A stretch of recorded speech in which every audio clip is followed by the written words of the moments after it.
Hello, welcome back to Rumi official. ഇന്നും വൈകുന്നേര വിശേഷമാണ്. ചായ കുടിക്കുന്ന സമയം അല്ലെങ്കിൽ 4 മണി നേരം ഏറെ പ്രിയപ്പെട്ടതാണ്. കണ്ടോ, പാട്ടിട്ട് കൊടുത്തു കഴിഞ്ഞ് കഴിഞ്ഞാൽ ഡാൻസ് കളിക്കുന്ന കാര്യം കുഞ്ഞിപ്പെണ്ണ് ഏറ്റു. ഒരു കല്യാണത്തിൻ്റെ തലേന്ന് പരിപാടിക്ക് പോയ സമയത്തുള്ള ആട്ടവും പാട്ടും ഒക്കെയാണ് ഈ കാണുന്നത്. നമ്മളിവിടെ വൈകുന്നേരങ്ങൾ വളരെ സിമ്പിളാണ്. കൊതുകിൻ്റെ ശല്യം കുറയ്ക്കാനായിട്ട് വൈകുന്നേരങ്ങളിൽ പുകയ്ക്കുന്ന ഒരു ശീലമുണ്ട്. അതാണ് മൊത്തത്തിലൊരു പുകമയം കാണുന്നത്. വൈകുന്നേരം ആയിക്കഴിഞ്ഞാൽ ഓരോരുത്തർക്കും ഓരോ ഡ്യൂട്ടിയാണ്. കണ്ടോ, മമ്മിയുടെ ഡ്യൂട്ടി ഏറ്റെടുത്തു.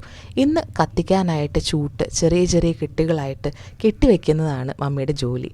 കണ്ടില്ലേ, മാനം നോക്കി ഒരാൾ നടക്കുന്നത്. താഴെ നോക്കി മടുത്തിട്ടാണെന്ന് തോന്നുന്നു. എന്തായാലും ഇങ്ങനെ മാനം നോക്കി നടക്കുമ്പോഴാണ് ബെല്ലും ബ്രേക്കും ഇല്ലാത്ത പോലെ അവിടെ ഇവിടെയൊക്കെ പോയി വീഴുന്നത്. അതിനുശേഷം ആൾക്ക് കളിക്കാനായിട്ട് പുതിയൊരു സാധനം കിട്ടിയിട്ടുണ്ട്. തന്നെക്കാളും വലിയൊരു മാല. കണ്ടോ, മാല ആദ്യം നേരെയൊക്കെ ഇട്ടിരുന്നത്, പിന്നീട് മടുത്തപ്പോഴാണെന്ന് തോന്നുന്നു പൂണൂല് പോലെ തിരിച്ചിട്ട് അങ്ങോട്ടും ഇങ്ങോട്ടൊക്കെ കയറി തുടങ്ങിയിട്ടുണ്ട്. ഓട്ടോ നടത്തൊക്കെ ഊർജിതമായി തുടങ്ങിയതിന് ശേഷം ഞായറാഴ്ച പള്ളിയിൽ കൊണ്ടുപോയി കഴിഞ്ഞാൽ ഇതാണ് അവസ്ഥ. അകത്ത് നിൽക്കത്തുമില്ല, ഒരാളെ നിർത്തത്തുമില്ല. വേഗം ഓടി ഇറങ്ങി പുറത്ത് പോകും. എന്നിട്ട് പുറത്ത് നിന്നാണ് പിന്നീട് അകത്ത് നടക്കുന്ന കാര്യങ്ങളൊക്കെ നോക്കി വീക്ഷിക്കുന്നത്. നമ്മുടെ ആത്തയിൽ നിറയെ ആത്ത ഉണ്ടായിട്ടുണ്ട്. കൂടുതലും പൊക്കത്തിലാണ് ഉണ്ടായിരിക്കുന്നത്. ഇപ്പം അങ്ങനെ ആത്ത കഴിക്കാനായിട്ട് അണ്ണാനെയും കാക്കയോ അല്ലെങ്കിൽ കിളികളോ ഒന്നും കാണുന്നില്ല.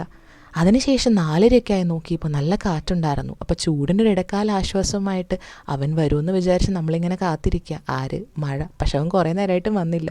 പിന്നെ ഞങ്ങൾ കിടന്ന് ഉറങ്ങിപ്പോയി. ഉറങ്ങി എഴുന്നേറ്റ് നോക്കിയ സമയത്ത് ദേണ്ടടാ, കോഴികളൊക്കെ നനഞ്ഞ് കുതിർന്ന് നിൽക്കുന്നു. അതുപോലെ തന്നെ ഭൂമി നന്നായിട്ടൊന്ന് നനഞ്ഞിട്ടുണ്ട്. അപ്പോൾ മനസ്സിലായി മഴ പെയ്തു എന്ന്. കാര്യമായിട്ടല്ലെങ്കിലും ഒന്ന് ചെറുതായിട്ട് നനച്ചിട്ട് പോയിട്ടുണ്ട്. ഞങ്ങൾ എഴുന്നേറ്റിൻ്റെ പിന്നാലെ തന്നെ കുഞ്ഞിപ്പാത്തു എഴുന്നേറ്റ് വന്നു.